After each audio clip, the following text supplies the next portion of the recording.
Students, हमने last time modifiable risk factors पढ़ा था। आज हम एडिशनल रिस्क फैक्टर्स पढ़ेंगे। ये बहुत ही इंटरेस्टिंग टॉपिक है। ठीक है। अच्छा, इसमें क्या होता है बेसिकली ना, सबसे पहले आ जाती है आपकी इन्फ्लेमेशन। ठीक है। अब क्या होता है कि रिस्क फैक्टर्स ना, यानी कि जो क्या काज कर रहे थे आपके पास एथेरोस्क्लेरोसिस। ठीक है। तो इसमें सबसे पहली बात आ गई इन्फ्लेमेशन, यानी कि एडिशनल अगर आप इसको ना भी काउंट करें तो एज सच इतने, मतलब ये नहीं कि ये दीज वर द एक्चुअल काज, नहीं। ठीक है। एडिशनल रिस्क फैक्टर्स में आपने याद रखना है कि इन्फ्लेमेशन में आपके पास क्या होता है कि जितनी भी आपकी बॉडी में हर तरह की जो इन्फ्लेमेशन होती है ना, ठीक है, उसमें आपकी बॉडी में सी रिएक्टिव प्रोटीन का लेवल राइज हो जाता है। ठीक है।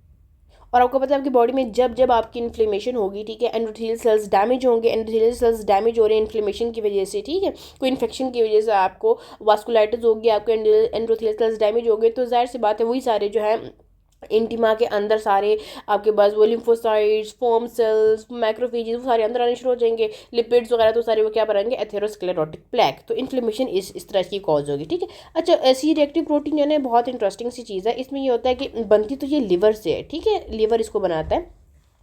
अब होता किसी रिएक्टिव प्रोटीन का रोल कैसी है, रिएक्टिव प्रोटीन हमेशा आपकी क्या होती है, इन्फ्लेमेशन में सी रिएक्टिव प्रोटीन का लेवल ज़्यादा हो जाता है। तो ये आपको बेसिकली इन्फ्लेमेशन को भी इंडिकेट करती है। ठीक है।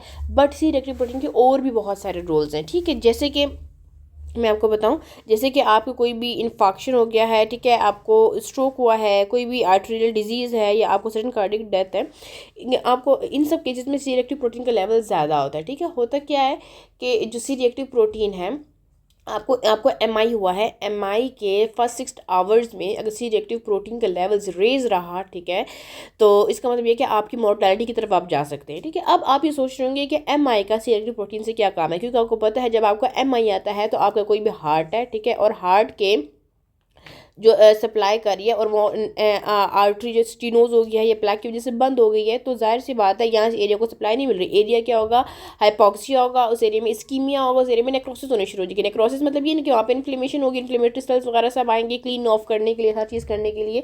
तो सी रिएक्टिव प्रोटीन का लेवल हमें ये बताता है कि यार भाई, अगर जिस सी रिएक्टिव प्रोटीन का लेवल बहुत ज़्यादा है तो हमें ये बताता है कि बहुत ज़्यादा, मतलब इन्फेक्शन हुआ है, बहुत ज़्यादा टिश्यू डैमेज हुआ है, नेक्रोसिस बहुत ज़्यादा हुई है। ठीक है। तो सी रिएक्टिव प्रोटीन का इस तरह रोल है। ठीक है। अच्छा, नेक्स्ट क्या होता है आपके पास, मैं आपको सी रिएक्टिव प्रोटीन के कुछ रोल्स बताती हूँ। सी रिएक्टिव प्रोटीन हमारे पास एक प्रोग्नोस्टिक मार्कर है। प्रोग्नोस्टिक मार्कर ये कि आपके पास एम आई हुआ है आपको, ठीक है, और एम आई 6 आवर्स तक ये एलिवेटेड है, तो ये आपको बताएगा कि आपकी मोर्टेलिटी की तरफ जा रहे हैं। ठीक है। यानी कि पेशेंट खराब से खराब तर हो रहा है, उसकी नेक्रोसिस बहुत ज़्यादा हो चुकी है। ठीक है। अच्छा, इन्फ्लेमेशन को बताता है ये आपकी बॉडी में इन्फ्लेमेशन, आपको हेपेटाइटिस वगैरह हुआ हुआ है, इन सारी केसेस में सी रिएक्टिव प्रोटीन का लेवल बहुत ज़्यादा होता है। ठीक है। इंडिकेट नेक्रोसिस से करा हुआ एम आई वगैरह हुआ है, ठीक है, स्ट्रोक करा हुआ है, वहाँ पर जो डैमेज हुआ है इस्कीमिया की वजह से, तो वो इंडिकेट करेगा जितना ज़्यादा इसका लेवल होगा सी रिएक्टिव प्रोटीन का, हमें ये बताएगा कि नेक्रोसिस उतनी ज़्यादा हुई है। ठीक है। रिस्क असेसमेंट ऑफ एम आई, ठीक है, ये वही मैं आपको वही बात इन्होंने रिपीट की है कि रिस्क असेसमेंट ऑफ एम आई, कि एम आई दोबारा भी हो सकता है अगर नेक्रोसिस ज़्यादा हो चुकी है, डैमेज ज़्यादा हो चुका है, तो ये सारी चीज़ें ऐसे रिएक्टिव प्रोटीन की होती है। बट मेन रोल इसका होता है इन्फ्लेमेशन में। हमें इन्फ्लेमेशन के बारे में बताते हैं कि कितनी ज़्यादा इन्फ्लेमेशन हुई है। ठीक है। उसके बाद ये लोग कहते हैं कि हमें एज सच नहीं पता कि सी रिएक्टिव प्रोटीन का एथेरोस्क्लेरोसिस से क्या रोल है, बट ये पता है कि सी रिएक्टिव प्रोटीन तब रेज होती है जब इन्फ्लेमेशन होती है। तो अगर इन्फ्लेमेशन हुई है किसी वेजल वगैरह में भी, ठीक है, तो आपके एंडोथेलियल सेल्स डैमेज होंगे, जब डैमेज होंगे तो वो सारे एथेरोस्क्लेरोसिस, इस तरह कनेक्शन बन सकता है। बट एज सच ये नहीं कि सी रिएक्टिव प्रोटीन का एथेरोस्क्लेरोसिस कोई डायरेक्ट कनेक्शन है। ठीक है। उसके बाद मजे का टॉपिक है होमोसिस्टीन यूरिया। होमोसिस्टीन यूरिया तो आपको अच्छे से पता है कि होमोसिस्टीन यूरिया आपके पास क्या करते हैं। होमोसिस्टीन यूरिया बेसिकली एक आपके एंजाइम में डिफेक्ट आ जाता है, ठीक है, और जब वो मतलब इन बॉन्ड ना आपके जेनेटिक कोई एंजाइम डिफेक्ट होता है, जिसकी वजह से आपके पास क्या होता है कि होमोसिस्टीन का लेवल आपकी बॉडी में बहुत ज़्यादा हो जाता है। ठीक है। अभी होमोसिस्टीन आती कहाँ से, जो प्रोटीन वगैरह होते हैं ना, उनके ब्रेक डाउन प्रोडक्ट्स होते हैं, वो वहाँ से होमोसिस्टीन आ रही होती है। अब होमोसिस्टीन हमारी बॉडी में ज़्यादा हो गई तो क्या होगा, होमोसिस्टीन आपकी बॉडी में ज़्यादा हो गई तो इसकी ये आपके पास क्या कहते हैं, एथेरोस्क्लेरोसिस कॉज करती है। ठीक है। कैसे कॉज करती है, क्योंकि जो होमोसिस्टीन होता है वो बहुत ज़्यादा टॉक्सिक होता है। ठीक है। और आपके ब्लड वेजल में, क्योंकि आपके ब्लड में घूम रहा है, ठीक है, तो होमोसिस्टीनीमिया आपको हुआ हुआ है, ब्लड में बहुत ज़्यादा होमोसिस्टीन है, तो वो आपके ब्लड वेजल या वास्कुलर सिस्टम के लिए बहुत ज़्यादा टॉक्सिक एजेंट है। जब टॉक्सिक एजेंट है एंडोथेलियल सेल्स की डैमेज करेंगे, जब उनकी डैमेज करेंगे तो ऑफकोर्स सी बात है क्या होगा कि वही वेजल डैमेज करेंगे तो वही एथेरोस्क्लेरोसिस वगैरह सारे प्रोसेस होने शुरू हो जाएंगे। ठीक है। अच्छा, याद रखिए कि इसका लेवल जो है ना 100 माइक्रोमोल पर लीटर से ज़्यादा हो तब हम कहेंगे इसको होमोसिस्टीन यूरिया है, ठीक है। अच्छा, एक और बात आपको ये भी बता दूं कि अगर आपकी बॉडी में B12 और फोलेट की डेफिशिएंसी है तभी आपको होमोसिस्टीन यूरिया हो सकता है। तो याद रखना है कि समटाइम्स लोग ना ऐसे आपसे डायरेक्ट पूछ लेते हैं कि विटामिन B12 और फॉलिक एसिड की वजह से क्या आपको एथेरोस्क्लेरोसिस हो सकता है, लेकिन एक बहुत मिसमैच है ना। तो जी बिल्कुल हो सकता है। क्यों? क्योंकि आपको मैं बताऊंगी कि फॉलिक एसिड का और विटामिन B12 का क्या रोल है कि वो होमोसिस्टीन के लेवल को किस तरह बढ़ाते हैं, और फिर होमोसिस्टीन हमारे पास क्या एथेरोस्क्लेरोसिस कैसे कॉज करता है। अच्छा देखिए, हमारे पास ये क्या है, होमोसिस्टीन है। होमोसिस्टीन क्या होता है कि आपको पता है कि जो प्रोटीन वगैरह मेटाबॉलिज्म के स्टेप्स वगैरह होते हैं, इनमें क्या होता है कि ये होमोसिस्टीन है। होमोसिस्टीन किस में कन्वर्ट होता है, मैथ्योनिन में। ये एक ईजी सा स्टेप है और अगर इसमें कोई डिफेक्ट ना हो तो ये नॉर्मल प्रोसेस होता रहता है, ठीक है। अब क्या होता है कि आपके पास B12 आपकी बॉडी में नहीं है, ठीक है। ये आपकी बॉडी में देखो, ये जो फोलेट आपने बाहर से लिया, ये डाइहाइड्रोफोलेट में कन्वर्ट हुआ, फिर टेट्राहाइड्रोफोलेट में कन्वर्ट, ये सारी बायोकेमिस्ट्री की चीज़ें, और ये फिर 5-10 मिथाइल टेट्राहाइड्रोफोलेट में कन्वर्ट हुआ, ठीक है। और ये फिर 5 मिथाइल टेट्राहाइड्रोफोलेट में कन्वर्ट होने के बाद वापसी टेट्राहाइड्रोफोलेट में कन्वर्ट हो गया। ये जो 5 मिथाइल था, मिथाइल या होमोसिस्टीन को मैथ्योनिन में बनने में यूज़ हो गया, ठीक है। तो यहाँ से मिथाइल यूज़ हुआ, यहाँ से B12 यूज़ हुआ, इन दोनों ने यूज़ करके क्या किया, होमोसिस्टीन को कन्वर्ट कर दिया मैथ्योनिन में, ठीक है।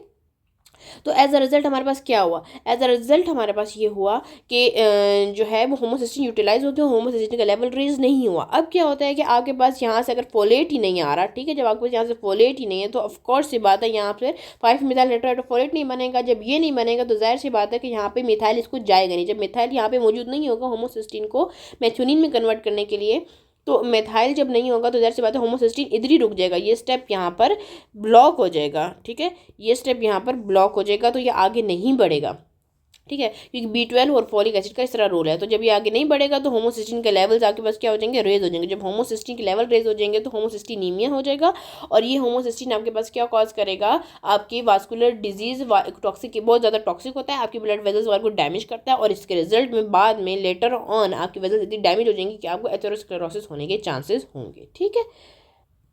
नेक्स्ट ये आपके पास आ जाता है मेटाबॉलिक सिंड्रोम, ठीक है। मेटाबॉलिक सिंड्रोम आप मतलब एक बहुत इजी सा टॉपिक है।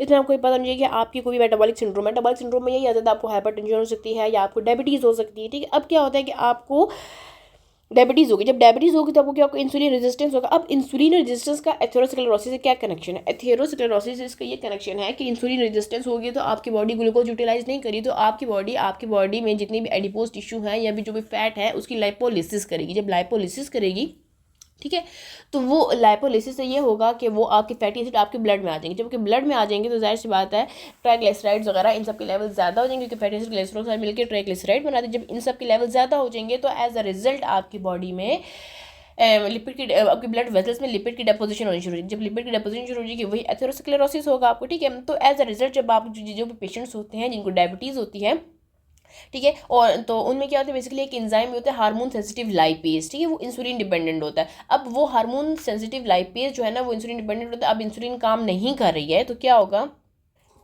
जो हार्मोन सेंसिटिव लाइपेज होता है वो आपका इंसुलिन डिपेंडेंट होता है, ठीक है। ओके, नेक्स्ट वीडियो में हार्मोन सेंसिटिव लाइपेज का बताती हूँ, ये वीडियो बहुत लंबी हो गई है।